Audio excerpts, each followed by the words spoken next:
Hello, everyone. Welcome to another edition of Ground Chuck, Charlie's Coaching Corner. I'm Mike Kenichi, he's Charlie DeCenzo, and today it's going to be a real fun day because we're going to go back a little bit. We're going to go back to 1986. We're going to talk about a couple other cool things, so it should be a lot of fun. And Coach, as always, thank you for coming on. Thank you for having me, Mike.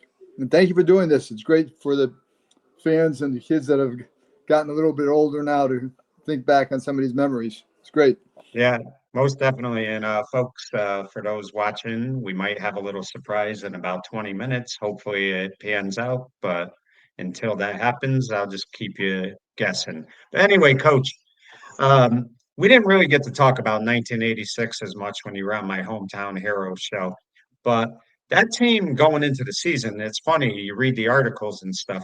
They thought it was going to be a rebuilding year for Derby. Did you think that going in initially? Oh, definitely. We had our 85 team the year before, Tommy Abel, Fossey, Mark Searles, quarterback, so many great athletes who graduated. I think actually we only brought back a couple of kids on offense, Jimmy Lewis being one. Ray McGee had some work there. Jay Benanto, I think, had some work in the offensive line. But defensively, we lost almost everybody. I think we brought back one person.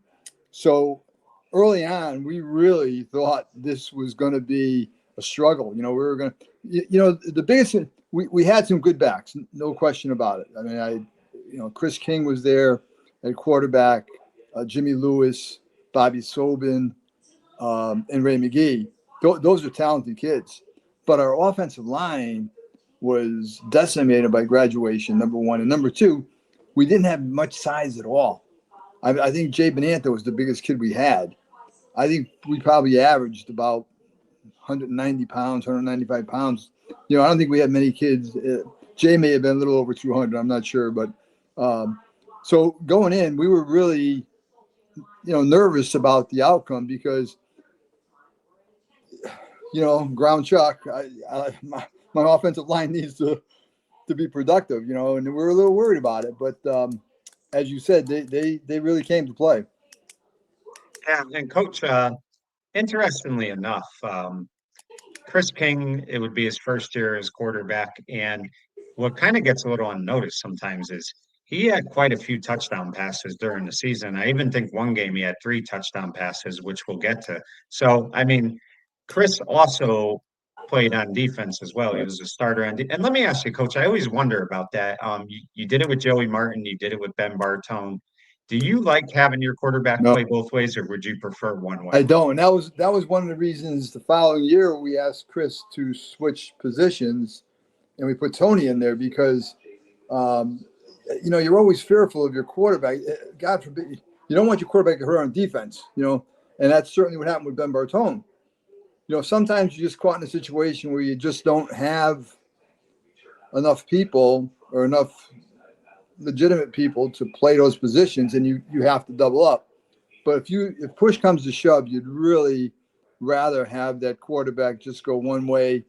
Of course, a kid like Joe Martin, you couldn't get him off the field. He's just too good.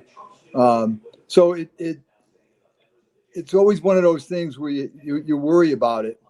And of course, along the way, it came to bite us a couple of times, especially with Ben. Right. So, Coach, one of the things, this would be the second year they would do an 11th game and you'd open up with Notre Dame of Fairfield. How did you like the 11-game season? Because they do it because the season sometimes, the way the calendar years go, they have to do an 11th game. Did you like it, or would you prefer the 10 games? Well, at the time, I liked it because, if you made it to the playoffs, they were not what they are now. They were just a one-game playoff.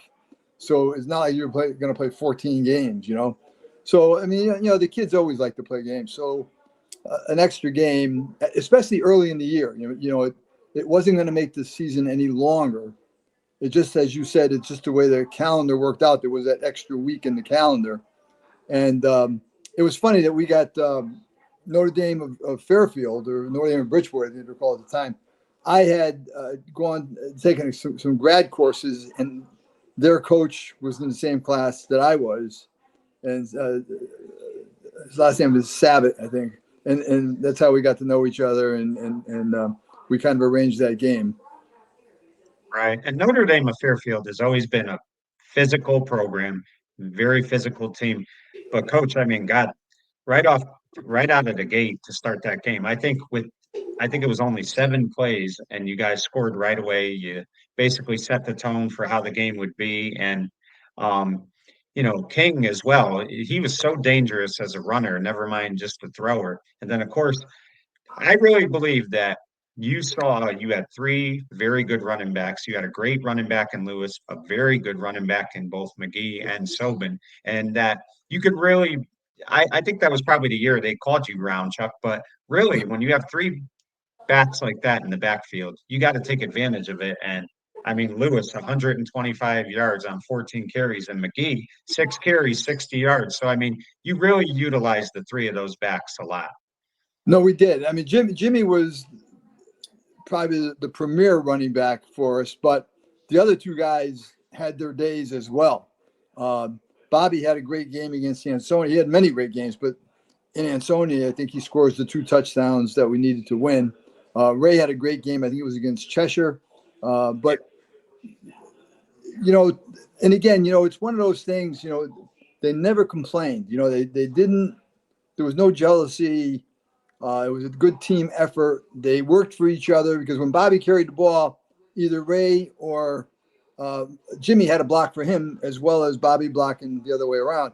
So it worked out very well. The kids played for each other. And as you said, Chris he was a good thrower. He wasn't a great thrower, but he was a good thrower, and he was a great runner. Chris is like having another back in the backfield. If things were the way they are now with the spread offenses, he would have been a great dual quarterback in a spread offense. Yeah. And coach, I mean, for a for a team that has to play a big school like that, and you said this one of the episodes before that use speed. If you can't beat them physically, use your speed. And I mean, really, in this game, that's what it was about because Notre Dame was never able to recover. I mean, you guys jumped off right away. I think you led 21-0 at the half. Yeah. And really, I mean, for a team that is rebuilding, that had to be a great first victory, and you had to be really pleased as a coach what they did. No, it was because our scrimmages were touch and go. We didn't have a great. I think we played 3. They weren't great, but we were progressing, and the kids up front were doing a nice job. What concerned us mostly was their lack of size, but they kind of overcame that with their quickness. And same thing, Jimmy and Ray McGee were 2 very quick backs. And it's ironic. Jimmy turned out in that year, we kind of always thought of him as a scat back, but he turned out to be a little heavy in his running too. He was not afraid of contact. He would bang in there. And Bobby Sobin, of course, was a good sized kid. And he was our fullback, and he took the ball between tackles a lot, and he did very well. Right.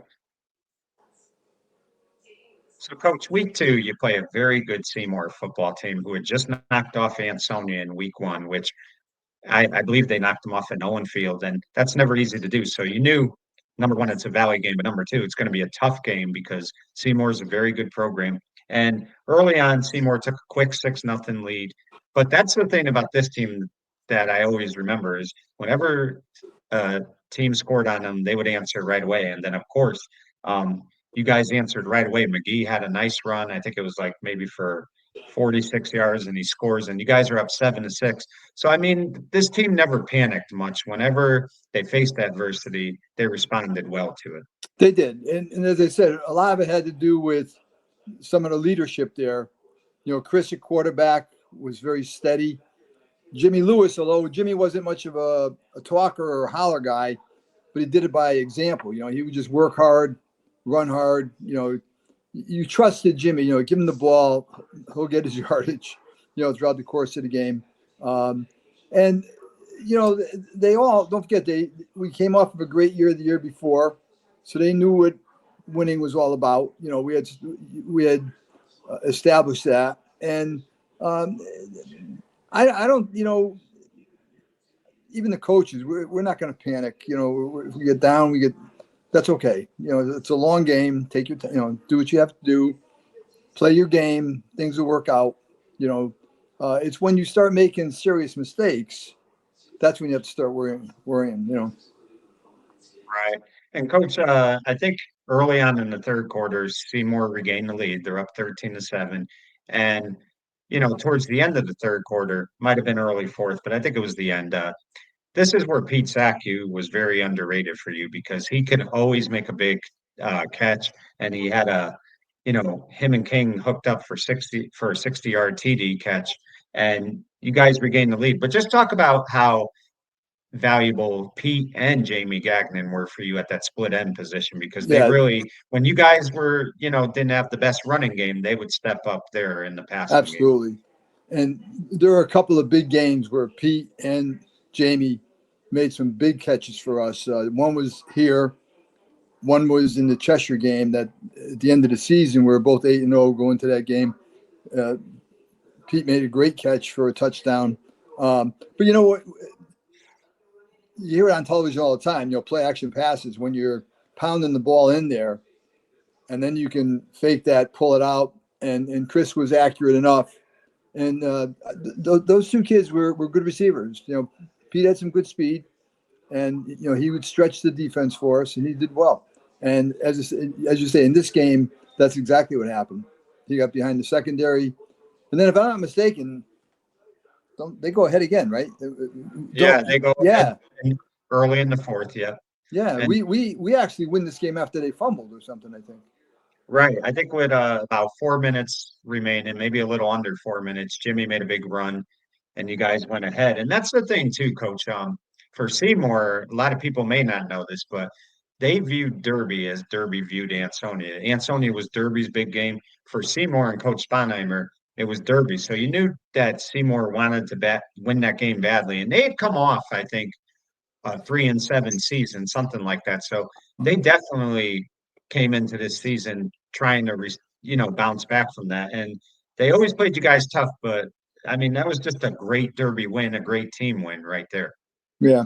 Ironically, as I said, Paul must have dreams of it, but I think there's at least two that I can remember, maybe three games where they had us down late in the fourth quarter and they fumbled the ball. They just had a turnover of some sort, and we were able to capitalize it. Had they not fumbled, might not have been that way. But I'm sure Paul regrets those fumbles. Yeah, and the thing is too, Coach, that's always something that coaches stress to their players, turnovers, we got to limit them and stuff like that. But in lots of times, I mean, and being a coach for as many years as you have been, turnovers could really it could define the season as well. Oh, absolutely. And many times it's not a careless move on the part of the kid. He might be trying to get a little extra yardage and he's hung up and a second guy comes in or a third guy comes in and knocks the ball out on him. So there's a fine line there between struggling to get extra yardage and protecting the ball at the same time. It happens, but you're absolutely right. Turnovers. I mean, you watch these, the college games and everything else. Many times that's what the difference is. An interception, a fumble, recovery, whatever it might be. But the turnovers, you get that extra possession. It helps you a great deal, whether it's field position or a score, whatever the case might be. You might just turn the field over, make them start from their own 10-yard line or something. But definitely a game changer. Right. So, Coach, I know that each year the game that the kids are always keep an eye on the schedule is Ansonia, but I really believe this team had an eye on Lyman Hall because the year before Lyman Hall knocked Derby off, and Derby recovered nicely and went on to win a state title. But Lyman Hall beat them. They went ahead early, and Derby made a nice comeback, but it was a little too late. So in week three, right off the bat, your players just seemed like they were determined that they were going to go out there and win that game and win it easily, which it did. I believe it was 25-0. And again, I go back to Jimmy Lewis because this would be the third consecutive game where he had 100 yards or more. Just talk to me about, for you as a coach, how invaluable a player like that is when you know that you could just continue to give him the ball time and time again. Yeah, well, Mike, we've been fortunate under Coach DeFlippo all the way back, and we've always had a couple of great backs. John Pegliero, Ricky Slowick, or Chano. I mean, these kids were just dependable. I mean, tough kids. You know, we didn't run a very sophisticated offense. We're an off tackle power kind of thing, and that meant that they were going to get hit during the course of the game. It wasn't finesse football by any means, but they bought into it. They worked hard. As I said, Jimmy surprised us all. He turned out to be a rock solid runner. We figured we'd take advantage of his speed. Pitch the ball outside like we did in the playoff game the year before. But he turned out to be a great runner inside as well.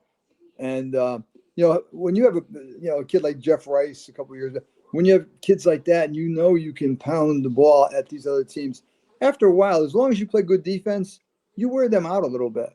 Toward the end of the game, those 3-yard runs are now 7-yard runs, and then all of a sudden, a kid like Jimmy, if they miss a tackle, he's gone. And that's pretty much what we lived on.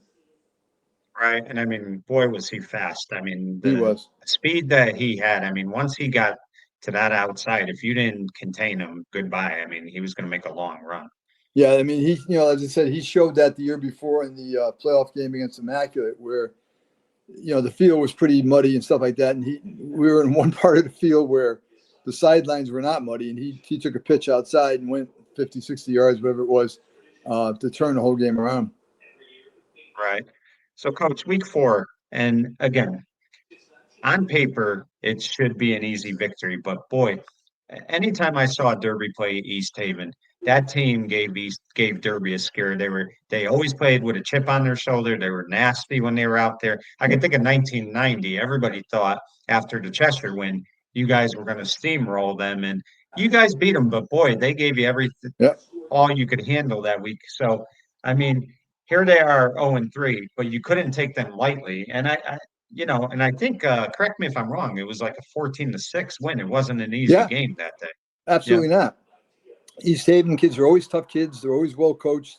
They played basic football as well at the time. They would come at you.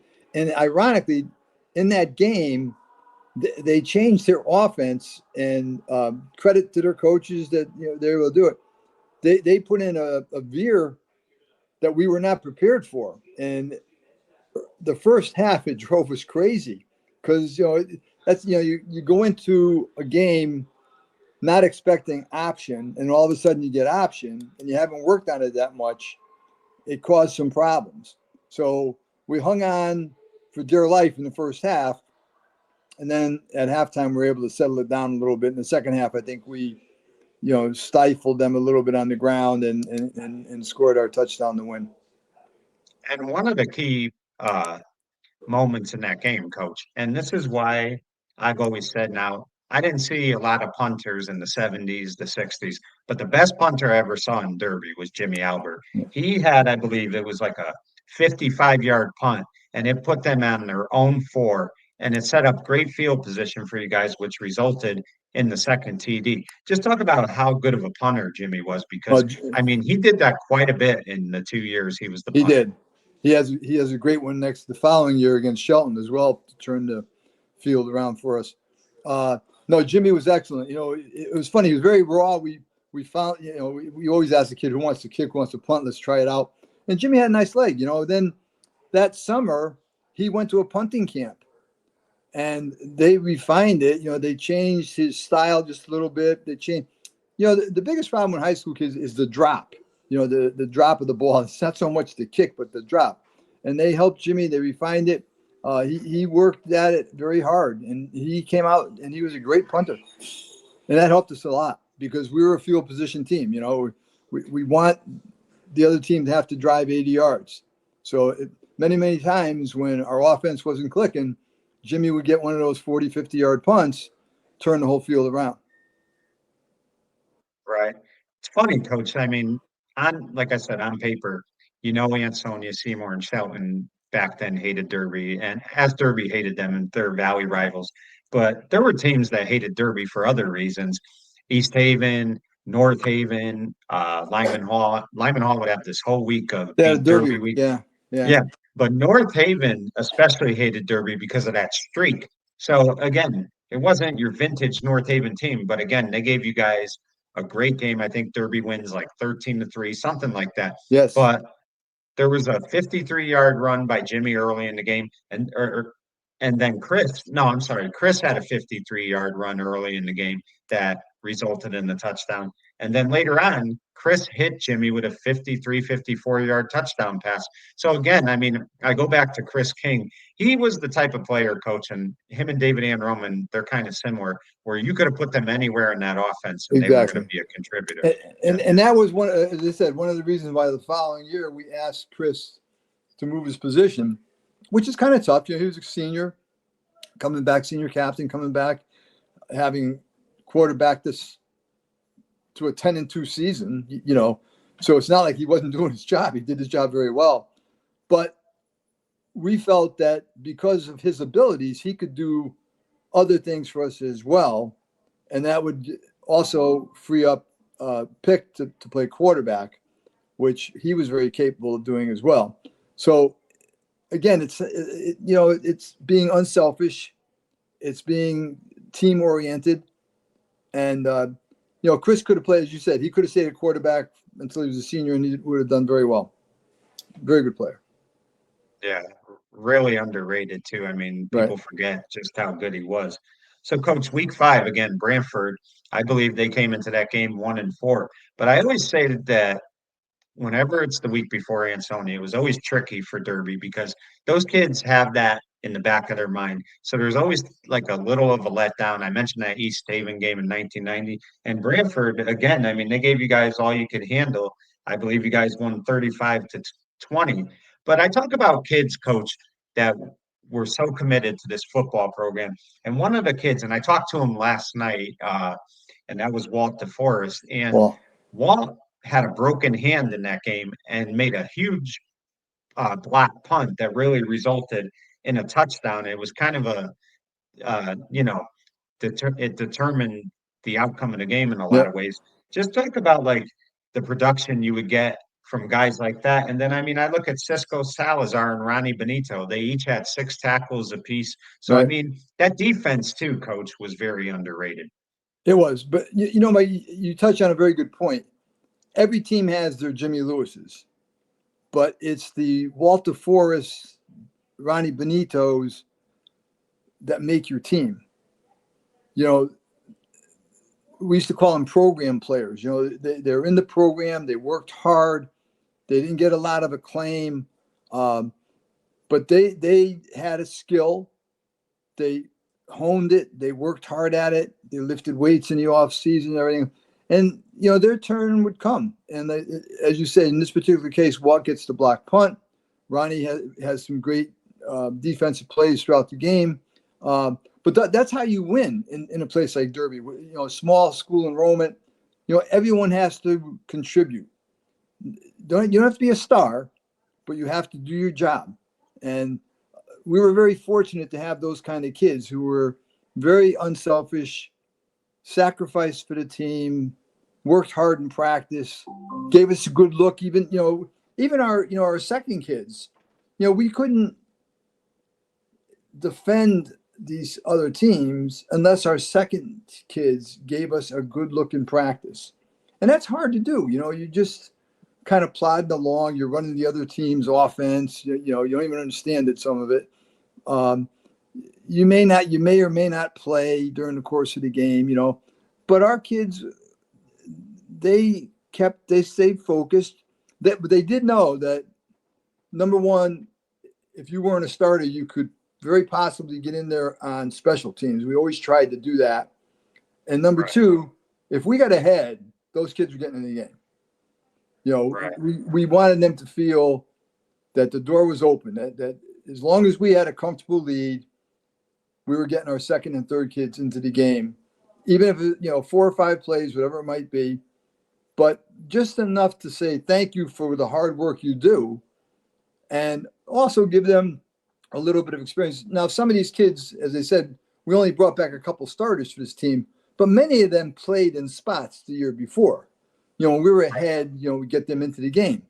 And that was always coach's philosophy, to give the kids as much experience as you can along the way, along with your JV games, and that's how you develop a program. Right. Well, Coach, I mentioned we might have a surprise, so we're going to switch gears a little bit here because I got a guy right here that Oh, you coached against for many years, and talked to him today. I said, "Would you be willing to come on?" And he said, "Absolutely," because he has the utmost respect for you. So, Coach Riggio, thank you for coming on for a few minutes today. Thank you, Mike. Bob, how the Yeah. hell are you? Uh, Charlie, I miss our relationship. I miss the relationship of both our staffs. We had a lot of good fun. We won a few, we lost a few, but there was great respect between both There teams. definitely was. There's no question about that. Your staff was always friendly to us. We always, very competitive, but once that game was over, we were shaking hands and we were always good friends. And you and I always. Charlie, that's one of the couple of things that I really take from the association of Shelton and Derby and why I think it's missed by so many. Number one would be a lot of the kids that played in those games are coaches themselves and Yes. have done a great job where they have been. And the second thing is, even to this day, the kids in that rivalry are great friends. Yes. I have some Derby kids on Facebook as friends. Yeah. And many of the guys that played in those games are very good friends today. I think that's an absolutely great thing.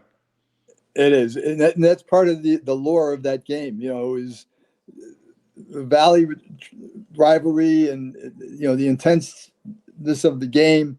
But nevertheless, when it was all over, you shook hands.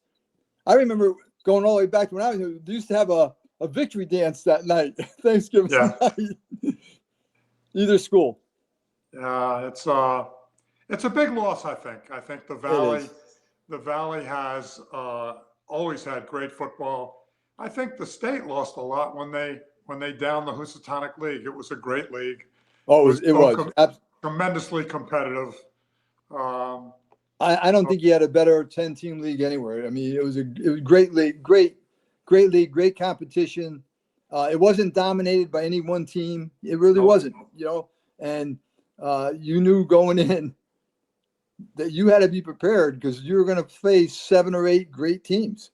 Yeah. And I agree. I mean, I was actually part of that whole system where we had to switch over to the SEC, and that kind of came down from the superintendents. That was a whole big thing, but it was difficult to see it go. Yeah. So, Coach Riggio, a big game that you and Charlie coached against each other was 1985, and it was a classic game. And unfortunately for Derby, it resulted in a loss, but it was a 10-7 overtime victory for Shelton. But what a great game between two teams! And one of the things you said, Coach, after that game that I thought was very classy is you said probably my best friend in the Housatonic League is Charlie DeCenzo, and I really feel bad. I'm happy we won, but I really feel bad for him. And that's just the thing, Coach, that I take out of it is the respect that you coaches had for one another. Yeah. It's we both won a few and lost a few. That's the way it goes. We both had great kids, and we knew a lot about them. They knew a lot about us, and that it was just looking back on it now, it was just great fun, and great memories for those kids and for us as well. It was wonderful, absolutely wonderful. That was a great way to end the season if it was going to end. And that was a great game. It was very, very close. Those teams were about as evenly matched as you could get. Yeah. And we just happened to get lucky at the end of it. Bob, I was telling Mike a couple weeks ago, I do very well all during football season until the Thanksgiving week. And then I feel a little nostalgic about the whole thing. That's how much that game meant. You just all of a sudden, Thanksgiving week. Yeah. So, Coach Riggio, we got to ask you this question because it's been brought up quite a few times. 1987, Derby would end up beating Shelton 33-8. It was a huge upset. Nobody expected Derby to win that game. But you said before the game you felt like your team was the underdog. Now, was that you being the politician in you, or did you really feel that you were the underdog in that game? Yeah, honestly, probably a little of both. But it's that really was my fault. That Derby played great that day. I always expected Derby and there to be a statue of Pettinella outside Ryan Field. Uh, he certainly had a performance that is just absolutely incredible. Um, but really, I did not do a great job of preparing us for that game in terms of. I think our kids were a little overconfident, and we had played pretty well all year, and I really just didn't do a very good job of preparing us. And then, of course, Charlie comes out with running the option against us. I really didn't expect that either, and it was extremely effective. Trying to stop an option on the day of the game is not an easy thing to do, and we did not do it. But I can't tell you how many times. I can't tell you how many times the coach has said to me, "We run this option every week in practice. You've never used it." Yeah. Well, I'll tell you, Bob, that was out of respect for the guys you had playing up front. We went into that game. We said we are not going to just pound the ball at these kids. You had some very, very formidable players up there. They really were. So we figured. As I said earlier, we both had great kids. Yeah, we did. And that game just got lopsided right away, Mike. And we couldn't seem to get anything accomplished that day. A couple of our players that had played well all year didn't have a great day, and they had a number of kids that had a great day, and it's just the way it goes sometimes. Yeah, right. It's where the ball, because we picked up a couple of fumbles. There was a fumble, 2 fumbles, I think, early, and that kind of got the ball rolling for us, and that's how you got behind so quickly. Yeah. Now, Coach Riggio, you told me this before, that even though you weren't from the Valley and you had never grown up playing in the Valley, you loved coaching in the Valley. You loved everything about it, the experience, stuff like that. So coming to Shelton, you really embraced Valley football. And I mean, if you didn't tell people you didn't play in the Valley, I think most would think you did because you, like I said, you acted like a Valley guy. You embraced everything. How enjoyable was it for you to be able to I, coach in I the loved it. Lusitania? I Yeah. absolutely loved coaching in the Valley. Um, I still follow the scores every single week. Yeah. I follow Aunt Sonia. I follow Derby. I follow all of them. And I really enjoyed the competitiveness of it, Mike. And that it was taken seriously by all of us. Not that out of proportion either. We still realize it's a game, but it was just great fun to be involved in. I love, if there's anything I miss, I would miss being with the staff, getting ready this week, getting ready that week, and the kids, so many of those kids have grown up to be great people, and to have had a part of that is very rewarding. Absolutely. All right. So, Coach, before I let you go, I'm going to start with Charlie first. If you had to say like a few things that really stand out about Coach Riggio, what would they be? I can't say them on the air. No. No. Let me tell you something. Bob was as competitive as they come, and his kids were always prepared. I'm going to go back at you, Bob. Your kids, the ball just bounced funny ways that particular game, but your team was always well prepared, well skilled, well drilled, and they were ready to go from the first kickoff to the end of the game. And that was a credit to you and your staff. We always knew going into that game, it was lights out. This is going to be a tough one, and sure enough, it always was.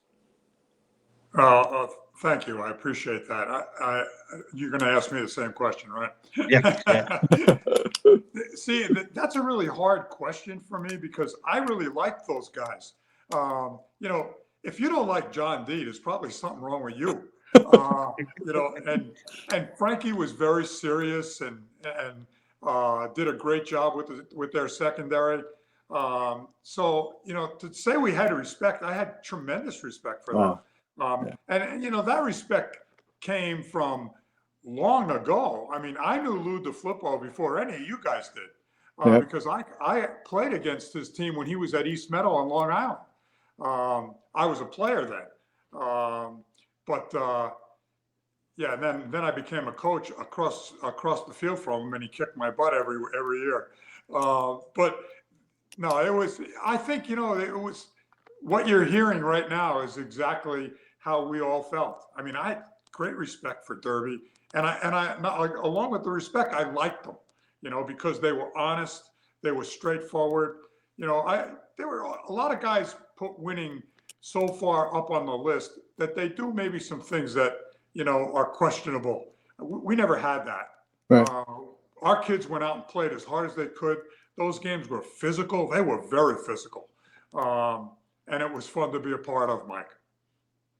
All right. Well, Coach, I appreciate you coming on for a few minutes today.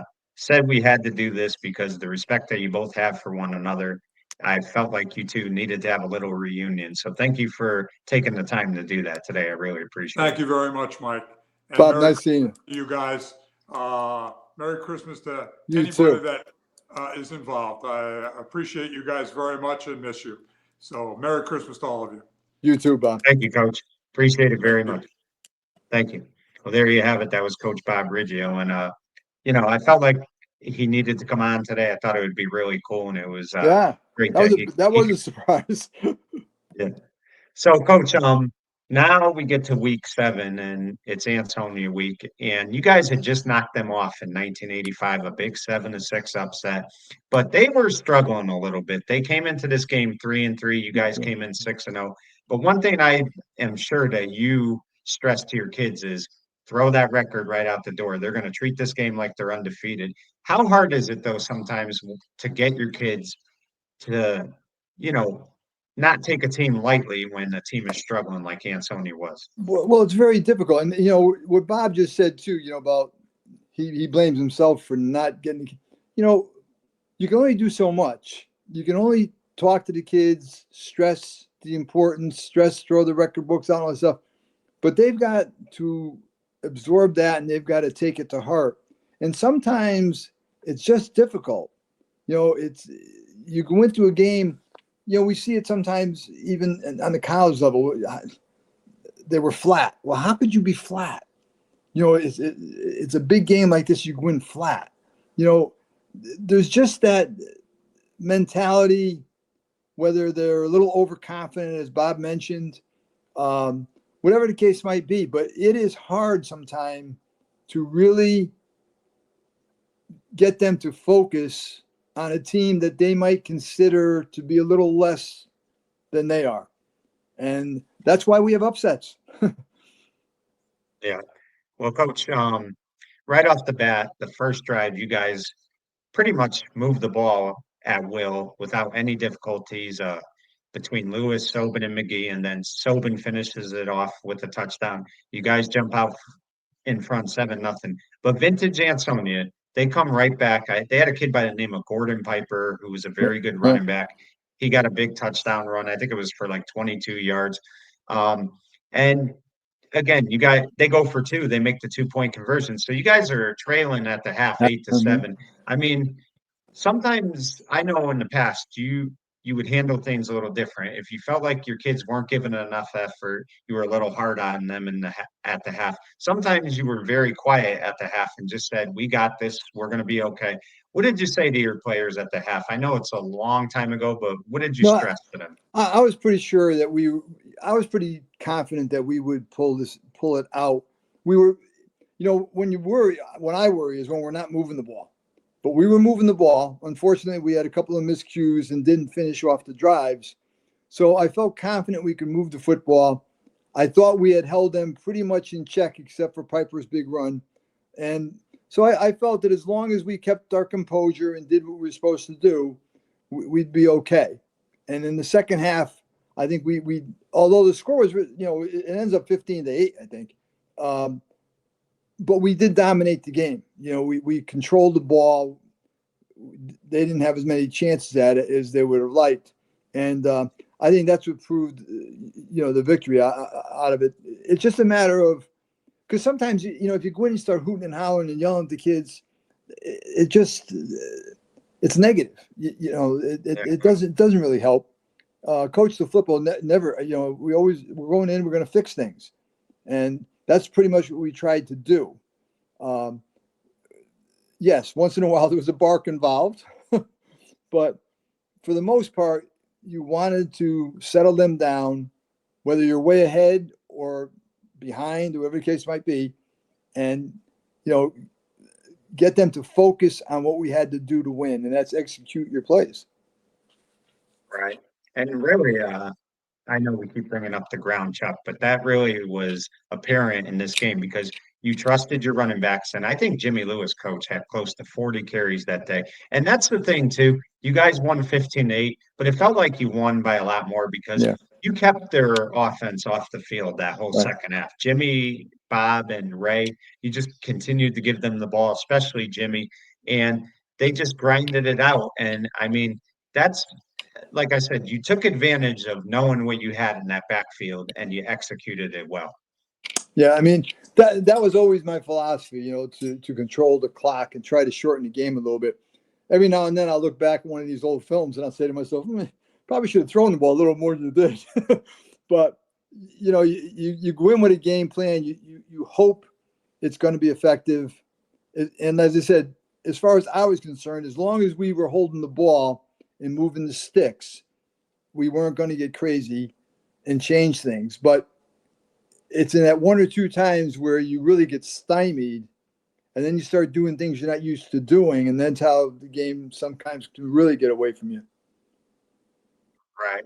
And coach, I mean, after going through a 9-year stretch of not beating Ansonia, and I think it was 11 games in a row, to beat them back-to-back years, I mean, that was important to you as Derby coaches because that it was starting to not be, I mean, it was still a rivalry. The games were close, but you have to win sometimes. And to Exactly. win back-to-back years, you had to feel like that rivalry was back.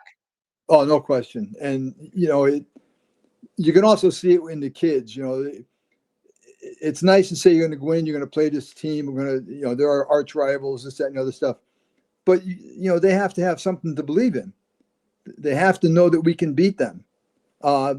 Years ago, when I was a freshman coach, I said, hey, we got to beat them on this level too. Beat them when they're freshmen. Let them know as they get older that you're facing the kids that beat us when we were freshmen. So it was kind of a mental state, that you had to make sure your kids were confident enough. And when you lose 9 in a row, it's hard. It's very hard to get them to say, okay, yeah, we can beat this team. You haven't beaten them in 9 years. So it makes it difficult. Right, exactly. Coach, a lot of times I mentioned before Ansonia week, there could be a letdown, but there could also be a letdown, win or lose against Ansonia the week after. There was no letdown here, though. You guys came to Sheehan. It was relatively easy, a 34-6 victory. Sobin set the tone with a quick touchdown. Then there was a great pass by King to sack you. I think it was for like 55 yards. And then again, I go back to Jimmy Lewis. I mean, he had 3 touchdown runs in that game.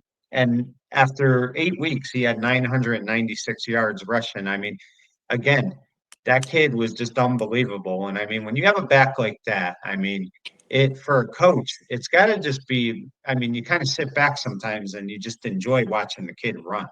No, there's no question. And as I said, we had Jimmy and Ray and Bobby. We had 3 of them.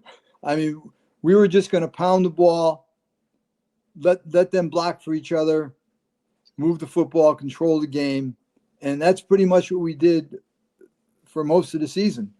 And when it didn't work, it was a matter of turnovers, as we just talked about. We'd be driving the ball, you fumble the ball, or you get a holding penalty, or whatever the case might be.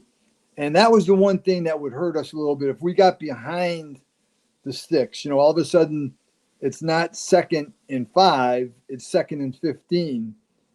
Now we're out of our element a little bit. It's not quite what we do. So it's very important that you stay on schedule if you're going to have this type of philosophy. Right. And then week 9, coach, speaking of great backs in the backfield. I think Ray and Jimmy both had 130 yards each rushing. So, I mean, God, I mean, you're talking 260 yards by two backs. I mean, and you guys beat a good Cheshire team, 28-15. And I always go back to this about Frank Alou as a great secondary coach, as Bob mentioned before, because he always stressed in practice. He always did that drill where you yell bingo and get the interception. And Pettinella early in the game returned a touchdown on an interception. That set the tone for the whole game. You guys jumped out in front 7-0, and Chester never recovered from that. Yeah, that was a huge game because we both went in 8-0, 9. I can't remember, undefeated in the league, and that was pretty much going to determine who had leg up in the Whoozy. And also, it was a big game in terms of the state playoffs. So Ryan Field was just packed on it. We had schools calling up. They wanted to bring their team to the game. Where could they park their buses and this and that? So it was a huge game with a big crowd. And we were very fortunate. As you said, we jumped on them early, and then we just let our kids go to work. Then we just did what we normally do. We just pounded the ball. Right. And I know, Coach, that it was very important for Jimmy to get 1,000 yards. He mentioned that early in the season, and he got it in this game. So I know that was a lot of relief for him. There's been many 1,000-yard rushers in Derby, but at the same time, it's a select few. So, I mean, for him to get 1,000 yards, I mean, that had to be a great feeling. And for you as a coach, when you're coaching these kids all these years and you're seeing them have individual accolades, that has to feel good as well. Oh, it does. And, I think I told you this once before. One of the things that I dreaded as a coach were, the all league teams and that kind of stuff, because you have so many deserving kids, and yet there's a lot of politics involved in that. And there are times when some very deserving kid gets left out, and that's hurtful to him and to us as coaches. You'd love to see all your kids on the team, but you can't. And anytime one of our kids was singled out or got that kind of award, we try to make it a team thing, and I'm sure, Jimmy did too. Jimmy talked to thanked his linemen and all that stuff, and that's what we tried to explain to the kids, that when one of us gets an award, we all get an award, and that was how we tried to handle that. It could be touchy, it's difficult sometimes to deal with some of that stuff. I think you've mentioned this to me a couple of times. In 1990, we had one of the best secondaries in the state, yet none of those kids made All-State. Joe Martin had 12 interceptions, or whatever the case might be. But it's the way it is. Yeah, that's a whole nother story we can get into. But week 10, coach, and it was the final home game for these seniors. And I know for you as a coach, that's always special. You want these kids to go out a winner on their final home game. And they play an Amity team, and I'm trying to think. It might have been, I think Butch came in the next year, but Amity could always be dangerous. You can never take them lightly. But the kids, again, responded, came right out of the gate. Lewis had 3 touchdowns. Sobin had a touchdown. You guys win very easily, 27-0. So at this point, you're 10-0, coach. I mean, for a team that was supposed to be rebuilding, what a year they had. Yeah, it was, believe me, Mike, was never in our wildest dreams did we expect to be 10-0 at that point. The kids just played extremely well. This is one of those, real team efforts. The linemen played beyond their capabilities, I think. I mean, like I said, we were very small. We really were. And yet the proof is in the pudding. Jimmy has 1,000 yards, and Ray and Bobby probably had 400 or 500 themselves. But, they just did their job. They worked hard. And as a team, we were able to reach this, 10-0 going into the Thanksgiving Day game. Right. And coach, I think you probably thought going into that Thanksgiving game is when you were going to have to wrap up the Whoozy, but it worked out where you went into the Thanksgiving game already Whoozy champs. So it's a little different because you guys got to celebrate a Whoozy championship, but you basically not that night you beat Amity. So that's always a little of a letdown because you want to be able to celebrate it, but it's still a Whoosy championship. What did it mean for you? Because it was your first It as was my head coach. first. Yeah. Meant a lot. And yeah, You because know, you I want to mean, win your league. You want to beat Ansonia, I get that, and you want to have a shot at a state title. But winning your league has, in my opinion, was always Derby's ultimate goal. that's where every year we went in, we said the same thing. Our first goal, first and foremost, is to win the Whoosy. That was our goal. And if we were able to do that, then the playoffs would probably fall in line. But that was always our goal. We were my first couple of years, not my first year, but after that we came close. We weren't able to get it, and this time we were. Actually, it was Amity that helped us out. They beat, I think, They that beat Friday Seymour. night they beat Seymour, I think, and Yeah, yeah, that secured the Housatonic championship for us. right.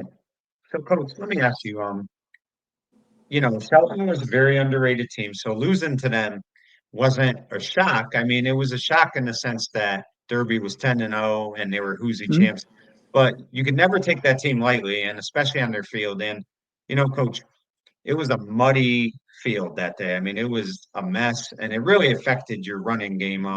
Do you think the field played a part in that loss that day? I do, but listen, the one thing we had going for us was speed, and Shelton, great football team, good defense, good kids. They took that away from us, but the conditions helped. We there was I'll never forget, we're warming up and Jimmy Lewis was going to take a pitch to the outside. He took a step and his shoe stayed in the mud. But we just could not get anything going simply because they were much bigger than we were.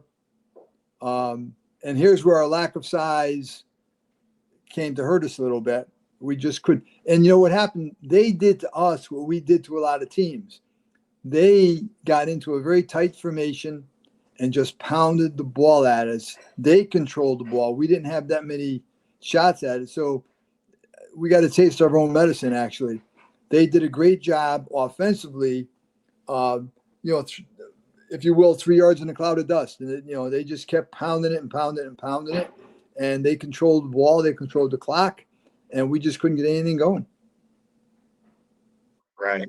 So, Coach, the playoff game. Now, if people look at the score, they're going to say Derby, they had a let down from the Shelton game. They couldn't get over the Shelton game. But that's not what happened. No, I look at it this way. You guys dominated the first half. Immaculate dominated the second half. And that was really the game in the second half is the offense just could not get going in the second half. I mean, Immaculate was a very big team and a very good program. Just talk about that game a little bit. What do you think went wrong? well, honestly, again, we had a couple of turnovers which hurt us. Um, that's what kind of limited our offense a little bit.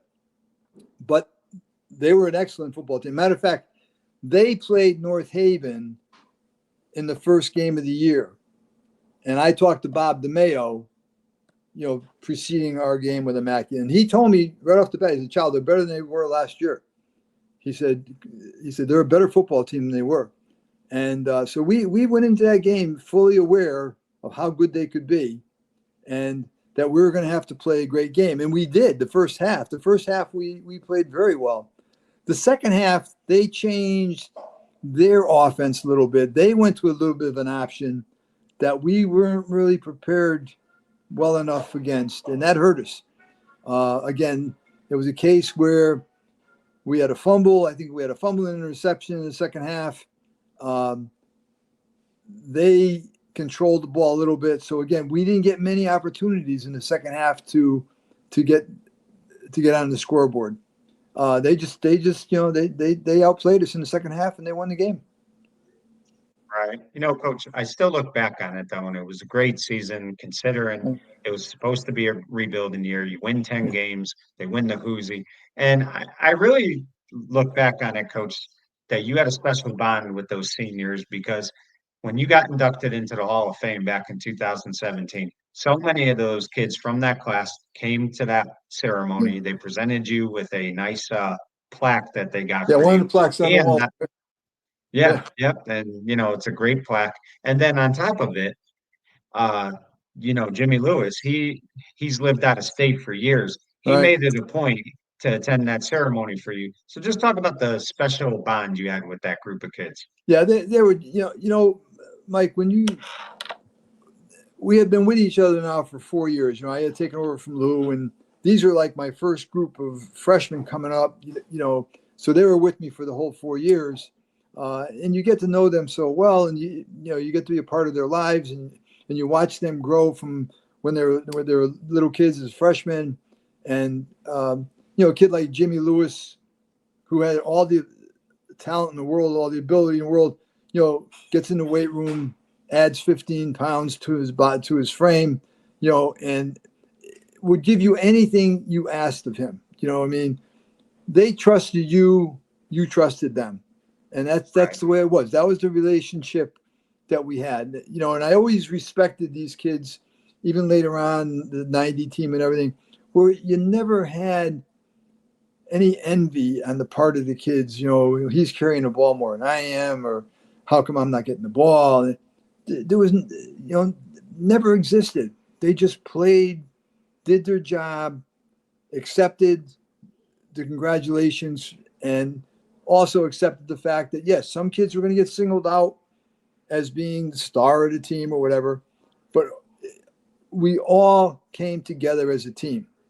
And I just felt it was my job kind of to, steer them in the right direction, and put them in the best possible position to win, but also help and watch them grow into young men. And that, I think, is what Lou instilled in us going all the way back. It's not just the X's and the O's. It's not just the football. It's far more than that. As Bob said before, we weren't going to stretch the rules and stuff like this to win a game. And it's not the way to do it. The kids are watching. They know. They're watching you as a coach. How's my coach going to handle this? Well, we're going to handle it the way we're supposed to. And if it comes back to haunt us, well, so be it. Right. Well, Coach, it's kind of cool. I was going to talk about some other things, but it gives us something else to talk about next time, which we will. But this was a lot of fun as always. I thank you for giving me the time like you always do. And I'll see you in a couple weeks. Thank you again. Okay, Mike, thank you. And thank Bob. Yeah, and we want to thank Bob Riggio, former coach of Shelton High School and That was Guilford very High nice. School, for coming on. And this was Ground Chuck, Charlie's Coaching Corner. I'm Mike Kenichi. He's Charlie DeCenzo, saying good night, everyone. Thanks, Mike. Yeah.